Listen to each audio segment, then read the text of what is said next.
Bismillahirrahmanirrahim. Nahmaduhu ve nusalli ala rasulihil kerim. Amma ba'd. Assalamu alaikum hurmatly cemaat. Birinçiden bütkül alamdy jokçadan jaratkan, oşol zattın buyruğu menen taňatyp da kun batkan, çynnygy jaratuvçu Allah Taalaga çeksiz maktolar bolsun. Jana Peygamberimizga yüregimizden eň ele töründen çykkan salavatlar jana salamlar bolsun. Makto jana salavattan keyin Allah Taala siz bizden uşul wagtga çeyin kılgan qiraatыбызды, okugan namazыбызды, tutkan orozabızды, bergen sadakabızды, degeli ar bir kılgan jakşı işleribizdi Allah Taala toluk menen kabul kılgan bolsun. Oşon negizinde pendeçilik kılıp, insandık kılıp, bilip bilbey kılgan күнөөлөрүбүздү, çoň kılgan jana kичине kılgan күнөөлөрүбүздү, açıktan açık kılgan, oşonda ele jaşırın kılgan күнөөлөрүбүздүн bardığını Allah Taala tüp tamır menen keçirgen bolsun. Çındığında Allah Taala merimdүүлödün merimdүүsü, Allah Taala ırayımdүүлödün ırayımdүүsü, Allah Taala keçirimdүүлödün keçirimdүүsü. Allah Taala ezeltiden bar, anın başlalışı jok. Allah Taala arı dayım boluçu, anın ayağı jok. Allah Taala tirүү, al hiç kaçan ölbeyt. Allah Taala arı dayım turuçu, al hiç kaçan nuktabayt. Allah Taala ırıskı berүүчү, anı hiç kim kaytara albayt. Allah Taala mına uşunday uluu zat, Allah Taala'nın uluktuğu çeksiz. Allah Taala kaçan, kaysul wagtda emneni kanday kaalagan bolso, dal oşonday kıla alat. Oşonduktan Allah Taala Kur'an-ı Kerim'de öz sözünde aytdı: "Estağfirullah, innallaha ala kulli şeyin qadir." Albatta Allah Taala bardyk nesege qadir. Çynында ele Allah Taala bardyk nesege qadir. Allah Taala kalasa jok жерден bar kılat. Allah Taala kalasa bardan dagı bar kılat. Allah Taala kalasa büt barlığını kayradan jok kılat. Allah Taala kalasa asmandan jamgır jadırat, kalasa kar jadırat, kalasa mündür jadırat, kalasa hiç nerse jadırбай dagы koyu beret. Allah Taala kalasa jok жерден bar kılat, Allah kalasa bardan dagı bar kılat, Allah Taala kalasa büt bardığını kayradan jok kılat. Al uşunday uluu zat. Oşonduktan Allah Taala Kur'an-ı Kerim'de aytadi: "Estağfirullah ve rabbaka fekabbir." Sen Rabbingdi makta, sen Rabbingdi ulukdagın deyt. Çynында ele Allah'ты maktoo, Allah'tın uluktuğunu aytışlık, bul dagı Allah Taala'nın hükümü. Allah Taala'nı kança maktasanız, Allah oşonçoluk maktooga tatыктуу zat. Allah'ты kança maktasanız, Allah sizge oşonçoluk soğup beret. Allah Taala'nı kança maktasanız, siz Allah'a oşonçoluk jakın bolosuz. Mına uşunday uluu maktooga tatыктуу zat Allah siz bizlerdi esen aman, sak salamat Ramazan ayına jetkirdi. Bardygy şükürçülük kılayla.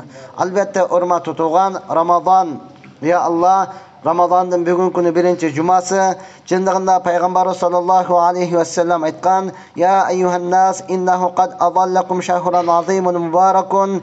Ey adamlar, selerge uşunday uluu berekeli ay kele jatat dep suyunçulögön ay keldi. Elhamdülillah, Allah Taala siz bizlerdi uşunga jetkirdi. Bul uşunçalık berekeli jana öte uluu aylardın sultanı. Peygamber sallallahu aleyhi ve sellem aytat: "Law ya'lamul ibadu ma fi Ramazan, la tammat ummati an yakuna Ramazan seneten." Eğer de pendeler Ramazandın içinde kanday soğuptor, Ramazan kançalık uluu ekendigin, Ramazan kançalık ıyık ekendigini bilgende, berekeli ekendigini bilgende, menin ümmetim uşul jıl aylanıyle Ramazan bolsa eken dep ümit kılıp kalat ele degen hurmatly tugan. Hakikatta siz bizlerden imanımızın alsızlığı, siz bizlerden ilimimizin tömöndüğü, Ramazan'ın kadırına jetpegendigimiz üçün bir ayda araң, bir ayda aylasızdan gana oroza karmap, aylasızdan gana ötkörüp jatkan kerbezibиz, bu öte ökünüştü hurmat tugan. Peygamber sallallahu aleyhi ve sellem aytadi: "Pendeler eğer Ramazandın içinde kançalık payda, kançalık soğup, kançalık jakşılık eken bar ekendigini bilgende, kançalık berekeli uluu ekendigini bilgende, anda jıl aylan 12 ay bardygy Ramazan bolgonda dep ümit kılat ele" deydi. Ya Allah, albatta hurmat tutugan, bul mına uşunday berekeli ay, adamlar hazır har birösü men kanty oňolsam bolot, özgörünüm neden başlaş gerek, kanty özgörsem bolot dep bardygy ele sura berет. Урматтуу туган, чында эле өзгөрүүнү кааласаңыз, чында эле оңолом десеңиз, болду, мына Рамазанда ораза кармап баштаңыз, сразу ошол заматта оңолосуз. Ораза кармам деп ниет эле кылган болсоңуз, ошол заматта өзгөрөсүз да. Ошол заматта өзгөрөсүз. Таң калыштуу, Ораза, мына чында эле өзгөрөм десеңиз, чында эле оңолом дей турган болсоңуз, анда ораза кармаңыз сөзсүз өзгөрөсүз. Айтса айтпаса бәрі өзгөрөсүз, урматтуу туган. Бүгүнкү күнү алхамдулилlah ораза кармаган үй бүлөлөр чын деле өзгөрдү да. Таңкы маал, таңкы саат 3-төн баштап движение башталат, Качан ушинтип тамак жечелер? Качан ушул убакытта турчу да? 11 ай, эрте-мерете 10-11де туруп сурайт элем го. Уктап калыпмын, күн чыгып кетти, багымда токуй берсем болобу деп сурайт элем го. Азыр эми эмне кылып атат? Кээ бир үй бүлөлөр уктаган деле жок. Уктабай эле машалла зикир кылып, эмне кылып, Куран окуп, тасбih тартып, намаз окуп, эрте мененки тамагын жеп, сарылыкты жеп алып туруп, анан уктап атышат да. Өзгөрдү, толук өзгөрдү. Ораза кармасаңыз, урматтуу туган, болду. Ошондой сиздин таңкы маалда тура баштайсыз. Эгер бир күн турбай калган болсо, оозуңузду жеп алган болсоң, эртеси сөзсүз турасың да. Балким уктабайсың. Мына өзгөрүү. Оозуңузду жаптыңызбы, болду, мурдагыдай чай ичпейсиз, мурдагыдай тамак жебейсиз, мурдагыдай чакычыңызды чайнабайсыз, түтүнүңүздү жутпайсыз, насыбайыңызды атпайсыз. Мына оңолуу. Мына урматтуу өзгөрүү да. Болду. Эми бирөө караң, ораза кармаган болсоңуз, ушунчалык өзгөрөсүз, жакын досуң келсе дагы, көптөн бери көрөлөк досуң келсе дагы. Ал эмес ата энең келсе дагы, не кыласыз? Үйгө алып келесиз, болду, эс алып тура бериңиз дейсиз. Дасторкон жай, досум келе жатат. Койду сой, жок, сойсоңуз деле кечки эмнеге, ооз ачарга даярдайсыз да. Таң каласыз, ушунчалык өзгөрдүм бу, ушунчалык өзгөрдүм. Мурда туткан жерден эле жүр деп кафеге алып кирип туруп, либо жерде чай ичип алып беретилеңиз, ораза кармадыңызбы, ушунчалык өзгөрдүңүз да. Канчалык жакын адамыңыз келсе дагы, эмне кыласыз? Ооз ачарды күтөсүз. Мына өзгөрүү. Мына оңолуу. Ошондон Аллах Кур'ан-ы Каримде айткан: "Кутиба алейкумус сияму кама кутиба алаллазина мин qablikum la'allakum tattaqun." Албетте бул ораза фарыз кылылды. Силерден мурдагыларга кандай фарыз кылынган болсо, силерге дагы фарыз кылынды. Максат силер оңолушуңар үчүн, силер таква болушуңар үчүн, силер өзгөрүшүңөр үчүн да. Эми ар бир адам өзгөрөм дей турган болсо, оразаны кармасын. Урматтууган, сөзсүз өзгөрөт. Сөзсүз өзгөрөт. Мурдагыдай жебей каласың. Эми урматтуу турган, албетте бул Рамазан айыны пайгамбар саллаллаху шахрун фарадаллаху сиямаху, мунун оразасыны кармашлык фарыз кылынды.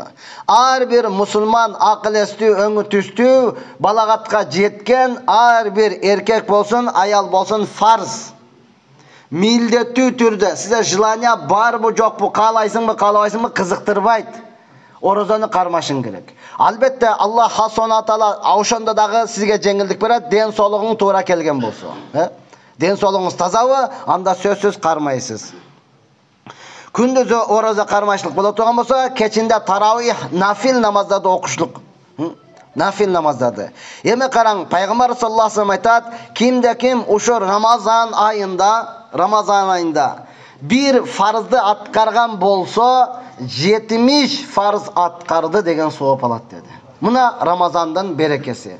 Мына Рамазандын улуулугу. Азыр Кудай кааласа, Алла насип кылып жуманы окуй турган болсок, сизге кандай жазылат? 70 жума окуду деген сооп жазылат да.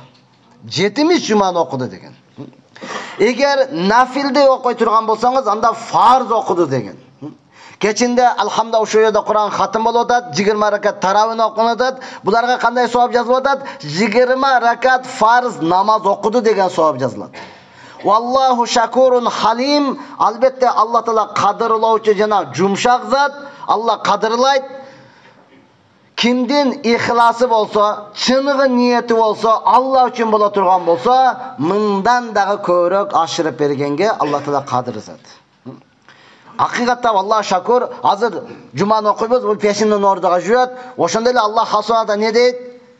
Бул 10 убакыт намаз окуду дейт да. Бир эле окуп кеттиң, бирок Аллах кадырлап не дейт? Жазып кое бер дейт, 10 убакыт деп. Эгер 5 убакыт окусаңыз, Алла Таала кадырлап не дейт? 50 убакыт окуду деп жазып кой дейт да. Мына урматтуу туган. Эми Рамазанда ушуну кыла турган болсоңуз, муну эмне кылып атат? 70 эсеге көйүтүп берип атат. Ошондон ушул учурда араб тугандар өзгөчө, алар бул хадисти билгенден, Рамазан айынын кадырга жеткенден, ушу Рамазан айында алар зекетини беришет да. Байлар Рамазан айында зекетин берет. Неге азыр кимге зекет фарз болуп туруп зекетиңизди берген болсоңуз, бул адам 70 жылдан бери зекет берип келе жатат деген сооп аласыз. Жашыңыз 70ке жете элек. Бай болгонуңузга 7 жыл деле боло элек. Бирок зекет берсеңиз, Алла ушундай кадырлайт, бул 70 жылдан бери зекетин берип келе жатат. Неге 70 жыл? Анткени зекет 1 жылда 1 эле жолу фарз болот. Бай адам го, 1 жылда 1 эле жолу фарз болот. Бердиңиз урматтууган болду, сиз 1 жылга кутулдуңуз. Эми мына ал жерде сурамчы муктаж адамдар турат. Азы чыктыңыз, сиз бай эмессиз, өзүңүз деле араң эле жашап атасыз. Бирок сурагандарга не кылдыңыз? Жардам катарында 20 сом, 10 сом, 1 сом берсеңиз, бул зекет берди деген сооп аласыз. Бай эмессиз. Чөнтөңүздө эч нерсе жок. Бирок чыксаңыз турган экен, берешенсиз, бооруңуз ооруп кетти. Ошого берип койдуңуз 1 сомбу, 20 сомбу, 50 сомбу, 100 сомбу. Не деген сооп аласыз? Бул зекет берди деген сооп аласыз. Ойлонбой, мана менин зекетим деп берип койсоңуз боло берет. Зекет берип коеюн дедим эле деп оозуңузду толтуруп сүйлөсөңүз боло берет. Терезени ачып алып туруп зекетин берип коеюн, саңа эле берейинчи деп койсоңуз, урматтуу туган, не кылат экенсиз? Туура иш кылган болот экенсиз. Ошондуктан бул ай жөнөкөй ай эмес, бул ай берешендик ай, урматтуу туган. Колу ачык боло турган ай. Я Алла, мына ушундай улуу ай, я Алла. Эми бул ай ва шахру сабр, бул сабырдуулук ай. Акыйкатта буга чейин ачууңуз мурдуңуздун учу деле турат эле да. Буга чейин мурдуңуздан неше куртырык этеле. Ораза кармасаңыз, кааласаңыз, каалабасаңыз сабырдуу болосуз. Мындай карап, урушканга деле дарман жок да өзүчү. Ошондон айтып атам, урматтуу, канча келет аялымдын тили узун, аялымдын тили тыйылбайт. Ораза карматып кой. Өзү эле кыскарып калат. Абиттен кийин сүйлө десең деле сүйлөбөйт го, карап отура берет. Ушул айда гана аялдар урматтуу күйөөсүгө ачык айтылат, оозуңду жап деп айтылат да. 4төн 40 өткөн учурда, оозуңду жап деп айтылат аялыңызчы. Не деп атасың дегенге, эмнеңиз жок, акыңыз жок, урматтуу. Оозуңузду жабасыз мына ушулайда. Бул ай сабырдуулук айы, албетте сабыр кыла турган болсоңуз, анын сообу бейиш. Эми урматтуу, ораза деген сөз эмне? Бул таң аткандан күн батканга чейин жегенден, ичкенден, аял менен шариат ишиге баргандан тыйылуу, мына ушул өзү ораза. Жалпы инсанияттын оразасы, урматтуу туган. Эрте менен таң атканда мая төлө аль-фажр, багымдаттын убакыты кирди деген календарда көрсөткөн ошондо 1 мүнөт өтпөйсүз. Урматтуу туган, эртерээк жаап калсаңыз боло берет. 1 мүнөт өтпөйсүз дагы не кыласыз? Оозду жабасыз, ушунан баштап шамга чейин. Күн батты дегенде оозду ача бересиз. Болду, эми таң атканча каалаганча жең. Оозуңузга тыгып жейсизби, башыңызды салып алып жейсизби, жей бериңиз. Болду, шариат ишиге дагы бара бериңиз. Уруксат, урматтуу. Бул биздин үммөткө гана берилинген нерсе. Күндүзү гана ораза кармайсыз, түнгүндө каалагандай кыла бересиз. Эми караң, медицинанын айтышы боюнча эң арык адамда 1 эли май болот экен да. Охо, мына эле эмне деп калды десең жыгылат деген адамда 1 эли май болот экен да. Эми өзүңүздү бир карап көрүңчү. Мындай эле кармалып атат го, Мындай эле кармалып атат го. Азыр күрсөңүз былкылдап атат го эки жаныңызчы. Дагы сизге не жетпей жатат, урматтуу туган? Неге чыдай албайсыз да сизчи? Кантип ушу эртеден кечке чейин не болуп кетишиңиз мүмкүн сиз?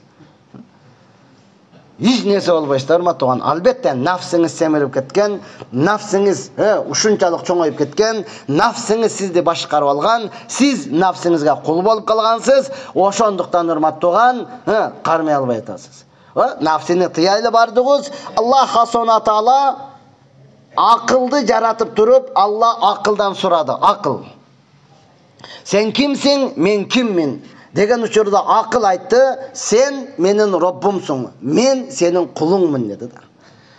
Аллах Таала айтты, сенден дагы урматтуураак эч нерсени жараткан жокмун деди.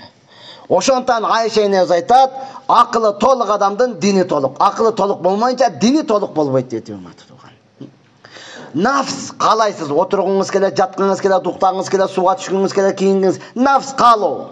Алла Таала ушуну жаратып туруп айтты, сен кимсиң, мен киммин деген учурда нафс карап туруп, сен сенсиң да, менмин да деди да. Текеберликти караң. Ошол сөз үчүн Аллах Таала нафсини 100 жыл отко кактады да. Күйгүздү, вай да тооба кылдым, экинчи кайталабайм, болду, жетишет деп ыйлап озондогондон, макул деп чыгарып, сен кимсиң, мен киммин десе, баягы эле сөздү айтат. Сен сенсиң да. Менмин да дейт да, дагы элечи. Эми Аллах Таала 100 жыл муздакка тоңдурду. Тоңуп, титиреп, тишиге тийбей калды. Болду, тооба кылдым. Чыгарып туруп сураса, бирок дагы деле тооба кылбаптыр да. Сен сенсиң, менмин деди. Аллах Таала 100 жыл ачкачылыкка таштап койду да. Ачка болгондо ошондо айтты анан, я Алла, сен менин Роббуңсуң, мен сенин кулуңмун депчи. Ошо нафсини тарбиялаш үчүн Аллах Таала сизге орозаны фарыз кылды. Кичине нафсиңизди тарбияласаң, ачка кылыңыз де. Анан сиз дей баштайт. Анан бар нерсеге эмне кыла баштайт, урматтуу, кадырга жете баштайт. Болбосом жок. Бул нафсиңиз ушунчалык семирген, урматтуу тууган, каныңыз канча айланбай калса деле, тамырларыңыз ничкерип кетсе деле же киргиздей берет да. Дагы деле же дей берет, урматтуу. Курсак тойса дагы көз тойбойт, дедип айтырып коет тилиңизге, болду, тыгы бересиң анан. Жакшы тамак алган же жаман курсак айрылсын дейсиз, бүркөн жыртылып өлөсүз, анда кеч болуп калат. Ошондуктан, урматтуугандар, нафсты кое берсең кете берет, болчу. Өткөндө айттым го, дагы айтам, ушунчалык семирген, я Алла. Бут басып жүргөнгө туруксуз болуп калганда, бут араң эле көтөрүп жүрөт да. Тамырлары деле чыгып кеткен. Врач дагы көрүп айтты, өлөсүң, кичине диета карма. Кантип кармаш керек деген, врач толук жазып берипти. Мындай кыласың, эртең кечине мында. Деп бүтүндөй диетичный тамактарды жазып берсе, чыгып баратып дагын сурайт экен да. Муну тамактан кийин жейинби, же тамакка чейин жейинби депчи. Келиңиздер, урматтууган, албетте бул орозо деген бар сизде, ооба, бар. Жегенге дагы, ичкенге дагы, кийгенге дагы, жок болсо сатып алганга да бардыгы даяр турат, урматтууган. Бирок Алла үчүн орозо кармасаңыз, урматтууган, ошолордун кадыры, жок адамдардын кадыр анан көзүңүздөн өтөт. Анан сабырдуулук кылсаңыз ошого, урматтууган, өлө ичкиңиз келди, суу турат, бирок ичпей койдуңуз, Алла үчүн. Өлө жегиңиз келди, тамак турат, жок болсо сатып алганга даярсыз. Ачыкча төлөп койгонго даярсыз. Бирок Алла үчүн өзүңүз сабыр кылдыңыз, жебей койдуңуз, урматтуу тууган. Эми жок адамдын, жок болуп туруп жебей жүргөн адамдардын кадырга эми жетесиз. Ошондуктан, урматтуу тууган, бул 1 ай, 12 ай толук эмес. Албетте пайгамбарыбыздын достору сахабалар бул айды 6 ай күтөт эле да. 6 ай алдың дуа кыла баштады. Я Алла, мени Рамазанга жеткир. Эпте мен Рамазанга жетип алсам болду. Неге оңолуп алам? Эпте эле Рамазанга жетип алсам бутума туруп алам. Эпте эле Рамазанга жетип алсам канчалаган карыздардан кутулуп калам. Эпте эле Рамазанга жетип алсам канчалаган күнөөлөрдү кечиртип салам. Эпте эле Рамазанга жетип алсам анда болду, мен бактылуу болуп калам деп 6 ай мурда Рамазанды күтөт эле да. Рамазанга жеттиби ушунчалык кадырлайт эле, Рамазанды кама хакко өзүнүн акысын берет эле, 6 ай эми Рамазандын күчү менен жүрөт эле да. 6 ай Рамазандын күчү менен жүрөт эле, урматтуу тууган. Ошондуктан, я Алла, кимде ким кармабай 3-4 күн өткөрүп койгон болсо, азыр деле кеч эмес, кармаңыз, баштаңыз. Макулбу? 3-4 күн өтүп кетти, макул, азыр деле эртеден баштап туруп баштай бериңиз.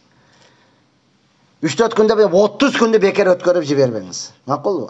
Анан орозо бүткөндөн кийин албетте карызын кайрадан кармап коесуз.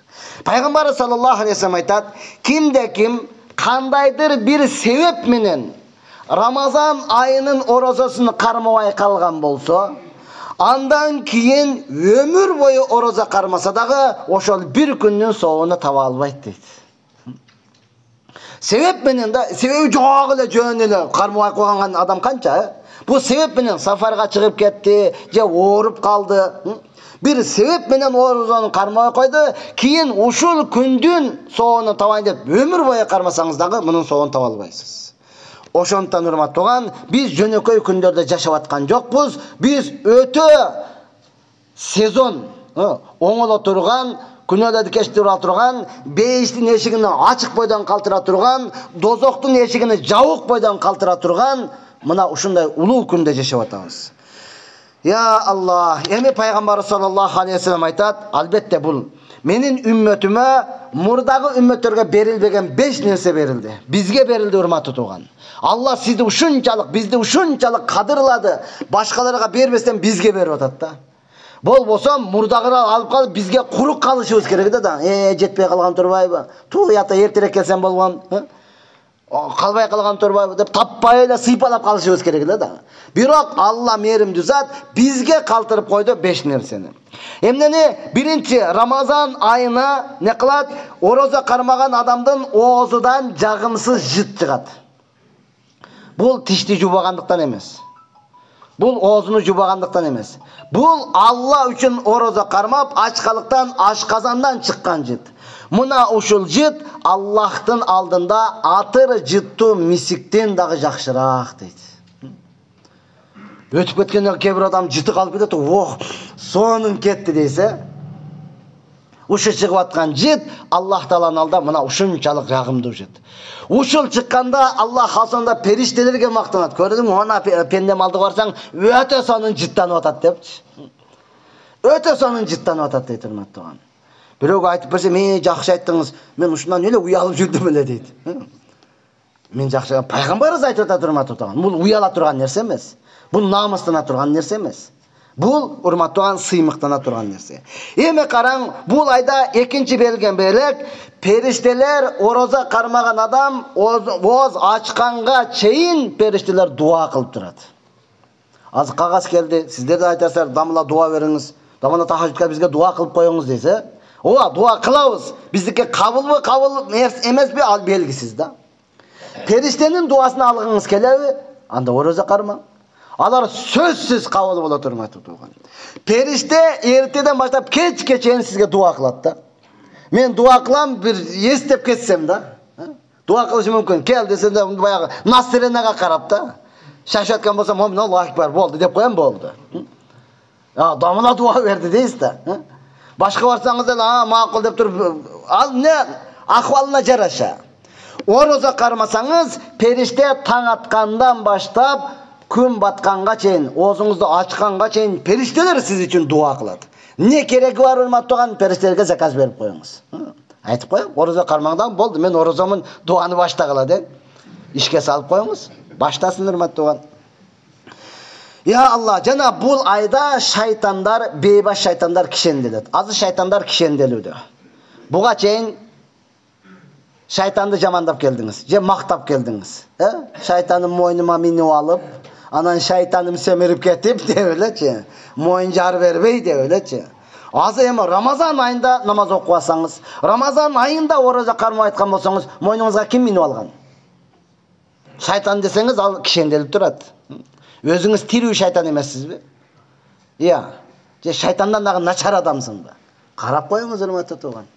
Эми караңыз, андан кийин Аллах Субхана Таала бейишти күн сайын коздоп, Алла бейишке айтат: "Менин салих, ушундай таза пенделерим келе жатат, ошолорго силер даярдангыла" дейт.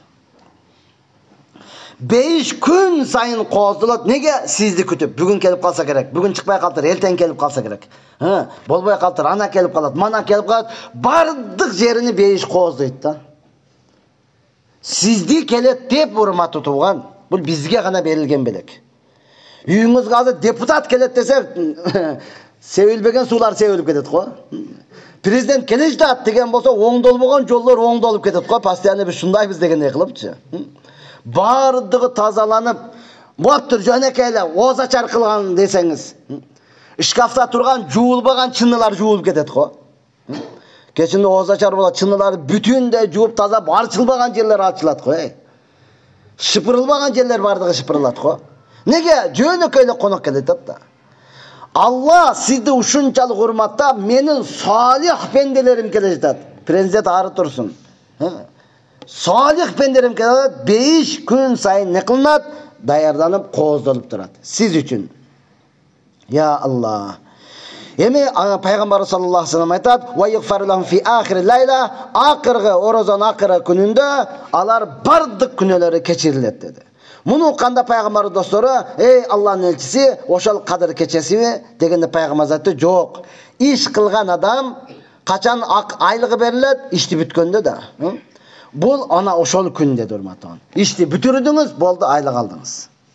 Аллах Субхана Таала өзү айтат. Алла өзү айтат. Пендемдин ар бир кылган амалы минал ашара иля 700. 10дон баштап 700 эчеге чейин көбөйтүп берилет. Илля саума, орозо гана андай эмес. Неге? Анткени анын орозосу мен үчүн, анын соonu мен өзүм берем дейт. Мурда да айтып келгенбиз. Дагы деле ошол сөздү айтабыз урматтууган. Бул орозо Алла менен пенденин ортосундагы гана мамиле. Ошол гана мамиле. Экөөнүн ортосундагы гана сыр да. Орозо экендигиңиз эмне кылат? Пендеге билинбейт урматтууган. Дайратыңыз жок экендиги билинет. Азыр уктап калдыңыз, ана киши уктап атат, мен айтам дайратың жок уже депчи. Кечке жүрсөң билип аласың да, оңайда турабы? 5 убак окуйм деди, пешинге караса окуган жок. Асырга да окуган жок. Окудум деп атат, койчу, кечке десең мен жөн окубадым го дейсиз да. Орозо адам дайратканага кирип эле ошол жерден толуп суп чыкты дагы орозомун деди да. Озачар болайын деди, канча минут калды, курсак ачып кетти. Сен бардык ишине чыдап, кичине сабыр кылып турай. Сооп аласың депчи. Сиздин орозо экендигиңизди урматтуу туган Алла гана билет, калган билиши мүмкүн эмес да. Ачыктан ачык эле жеп албасаңыз урматтуу туган, оозум чайкап алайынчы деп эле киргизип берсеңиз да эч ким билбейт да. Орозо экен деп кала берет. Ошондуктан Аллах Хасан бул мен үчүн бул не кылды? Аялы менен шариат ишиге баруудан тыйылды. Мен үчүн жегенден, мен үчүн ичкенден тыйылды. Ошон үчүн мунун соону мен өзүм берем деп Аллах өзү мойнуга алды. Албетте урматтуу туган, Алла өзү айтат: "Валис-саими фархатани". Орозо кармаган адам үчүн гана 2 сүйүнүч, 2 кубаныч бар. Орозо кармаучуларга гана 2 сүйүнүч, 2 кубаныч. Биринчиси фархатун индал ифтар, ооз ачар учурундагы кубаныч. Бул кубаныч дагы кимге насип кылса да. Ооз ачар учурунда. Жарым саат мурда эле дастархан даярдалат. Ооз ачарга барсаңыз алдың эле бар отуруп аласыз. Жаныңда эле жейсиң, бирок дастарханды панни карап чыгасың да, мындай карап. Бардыгынычы. Каяга отурсам экен деп. Кадимкидей эле дастархан урматтуу туган.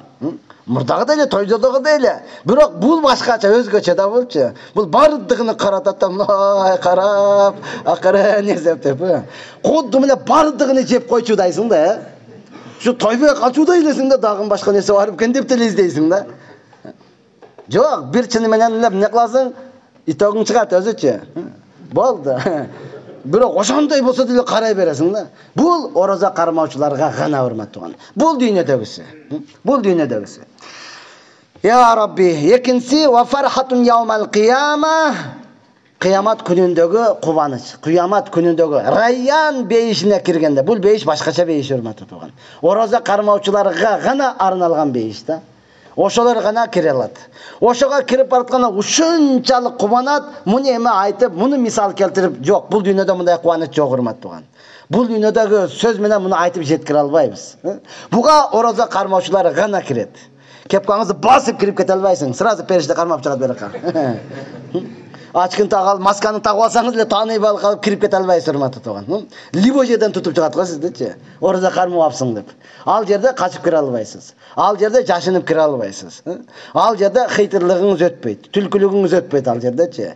Мына ушуну Аллах Субхана Таала өз айтып атат. Андыктан урматтуу тугандар, бардыгыбыз мына ушуга аракет кылайлы. Эми пайгамбар саллаллаху алейхи вассалам айтат, Рамазан айында эки нерсени көбөйткүлө. Эки нерсени көп айткын. Ал эми эки нерсени айтпаса деле сурайсың да дейт. Пайгамбар дейт, эки нерсени көп айткыла. Экөөнү эми айтпасам деле өзүң сурайсың аны дейт. Биринчиси ла илаха иллаллах. Калимени көп айт. Ла илаха иллаллах. Ла илаха. Ушуну көп айткын урматтуу туган. ыркылып ал. Ушуну озунан түшүрбө. La ilaha illallah. Bir Allah'dan başka sığınığa tatыктуу zat жок. Bir Allah'dan başka sığınığa tatыктуу zat жок. Hakikatten dagы жок да. Sığınığa Allah'tan başka sığınığa hiç nerse жок урматтуу. Бирөө ташка, бирөө уйга, бирөө сагызганга, бирөө маймылга, бирөө кызга да киреске, бардыга сыйынууга бирөөсү дагы татыктуу эмес да. Сыйынууга татыктуу жалгыз Алла гана. Ушуну Рамазан айында көп айткыла дейт пайгамбарыбыз. Экинчиси астагфирулла, я Алла мени кечир. Ушундай улуу Рамазан айына келип алып туруп, ачка кылгандан башка эч нерсе болбой атат. Көзүмдү сактай албай атам. Ушу Рамазан айында кулакты сактай албай атам. Ушу Рамазан айында тилимди сактай албай атам. Я Алла, ушу Рамазан айында мен Куран түшкөн айда Куран окуй албай атам. Окуйын дейм, мен окуй албайм. Я Алла, мени кечиргин, көбүрөөк кечирим сураңыз. Ушу экөөнү көп айткыла дейт пайгамбарыбыз. Ал эми экөөнү айтпасаң деле сурайсың дейт, бирок биздикилер сурабайт деланычы. Пайгамбар сахабаларга айткан да мынча. Бейишти көбүрөөк сурагыла дейт. Айтпа деле сурайсың дейт, бирок чынында деле биз ишибиз деле жок го. Ойланып деле койбосуңар кеңири элечи. Бейишти көбүрөөк сураңыз урматтуу тууган. Азыр бейиштин эшиги ачык. Ошол ачык бойдон калсын сиз үчүн. Я Алла, мени Рамазан айында ал деп айтың. Иманыңыз жетеби? Жок, даяр эмесмин дейсиз сразу эле. Дагы эле жашагыңыз келет да. Рамазан айында да өлгүңүз келбейт да. Туурабы? Жок, мына тоба кылып, жөн сүйлөсөң да, жакшы сүйлөп отурайлы деп. Өлгүм келип атат десе, жакшы элесиңби депчи, Дагы деле Рамазан айында деле, я Алла, беш эшик ачык турса, дозоктон паана тилеңиз урматтуу тууган. Көбүрөөк сураңыз ушуну. Я Алла, мени дозоктон куткар. Я Раббиннар ажирни минаннар. Дозоктон Раббысы, мени дозоктон куткар. Ушул экөөнү айтпаса деле сурайсың дейт. Бирок биздикилерге баары айтыш керек да. Айтыш керек урматтуу тууган. Сураңыз ушул экөөнү, көбүрөөк сураңыз. Сурай турган нерсе мына ушул. Рамазан айында. Я Алла, эми пайгамбар саллаллаху алейхи вассалам айтат, эң бактысыз адам гана Рамазан айынан кур калат дейт. Эң бактысыз адам гана кур калат урматтуу тууган. Ошондон бардыгыбыз тобо кылайлы, Рамазан айында кур калбайлы. Кечирим сурайлы. Берешендик айы. Пайгамбар саллаллаху алейхи вассалам мырзага берешенде өзгөчө Рамазан айында ушунчалык берешендик кылат эле. Айша энебиз, я Алла, өзү орозо, үйдө эч нерсе жок. Бирөө тамак алып келип калды.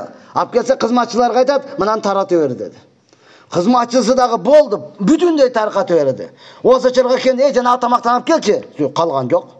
Эмне кылып таратып бер дедиң, бүтүндөй тарат. Алып калсаңар болмокта. Айтып койсоңуз болмокта деди, болду. Эмне кылды? Суу менен курма, финики болду. Бүттү да урматтуу тууган. Биз шүгүрчүлүк кылайлы. Кыргызстан деген сонун жерде жашап атабыз. Холодильниgiz бар, морозильниgiz бар. Сууларды тоңутуп коюп ичип атабыз да. Биз кыш келе жатат деп көмүр алып, мештерди куруп, отопление жасап даярдансак, Мекке, Мадина, Пакистан, Индия, булар жаз келе жатат деп кондиционер алып даярданат да буларчы. Жаз келе жатат вентилятор алып даярданат да. Булар урматтуу тууган муз сатып алып, сууга салып, анан муздатып ичет да. Азыр озо чайын десеңиз, нымпы эле, ыллык эле сууду алып келип коет да. Ичкинге эле келбейт го. Аларда андан башка суу жок да, урматтуу тууган. Андан башка суу жок алардачы. Ошондон бирөөсү келип айтууда, менин балдарым өздөрү иштеп акча таап муз сатып алмайынча бир да жолу муздак суу ичкен эмес дейт. Ошол эле нымпы эле, ылымылык эле суу менен элечи. Каалайбы, каалабай, айла жок. Өзү иштеп акча таап, музга мындай салып ичейинчи, муздагыраак демейинчи, мен андай эмне кылган эмес, муздак суу көргөн эмес дейт урматтуу тууган. Биз мактанабыз го, менин балам колуну муздак сууга салбай чоңойду депчи. Биз мактанабыз да. Алар муздак суу көрбөйт урматтуу тууган. Боз ачарды деле мына ушундай да. Болсо болду, болбосо жок урматтуу тууган. Асвадайын деп кой, суу менен эле курма, финики, анда кимге бар болсо. Ошондон пайгамбар саллаллаху ошону дагы Фатима энебизге пайгамбар айтып атат, иттакун нара валау бишикки тамирин. Эй Фатима, ошол финики курманын жармini берип болсо дагы өзүңдү дозоктон куткар деп айтып атат. Бергенге еш нерсе жоқ та. Бирок сурап келип атат. Айша пайгамбар не деді? Ошол курманын жарымын өзүң же дагы жарымын берип болсо дагы дозоктон азат бол деді. Бизде андай тонна ғой. Тонна горма тутуган. Ошонтан не кылайлы? Ар бирөөбүз берешендикти Аллахтан сурайлы. Колубуздан канча келген болсо, жетимдерибиз бар, жесирлерибиз бар, кыйналып эшикте тургандар бар. Ошо Рамазан айында берип калайлы. Фарз закат берди деген соопту аласыз. Эгер байлыгыңыз жеткен болсо, ошо Рамазан айында эсептеңиз дагы 40тан бирин эле чыгарып коюңуз. Макул? Канча ошону 40ка бөлөсүз, бир эле бөлүгүн чыгарып коесуз, болду. 1 жылга кутулдуңуз, азатсыз. Кийинки Рамазанга чейин ким бар, ким жок урматтуу туган. Жато не кыласыз? 70 жылдан бери фарз zeketин берип келе жатат деген соовун аласыз. Аллах Субхана Таала бардыгыбызга мүмкүнчүлүк берсин. Ва ахири давана алхамдулиллахи раббил аламин. Я Рабби, айтылган сөздөргө амал кылышка толук жардам бергин. Я Аллахым, ошо Рамазан айында, я Аллахым, эгер татыктуу болсок, биздин жаныбызды алгын. Я Аллахым, ар бир мусулман үчүн Рамазан айындагы бейиш эшиктери ачылык бойдон калышын насип кылгын. Дозок эшиктери жабык бойдон калышын насип кылгын. Я Аллахым, биз үчүн ар бир шайтан, я Аллах, кишенделген бойдон калышын насип кылгын. Сурасаң беремин деген обадаң бар. Өзүң бергин. Сурашты биле жаткан болсок, Аллахым тарбия кылгын. Бирахмет.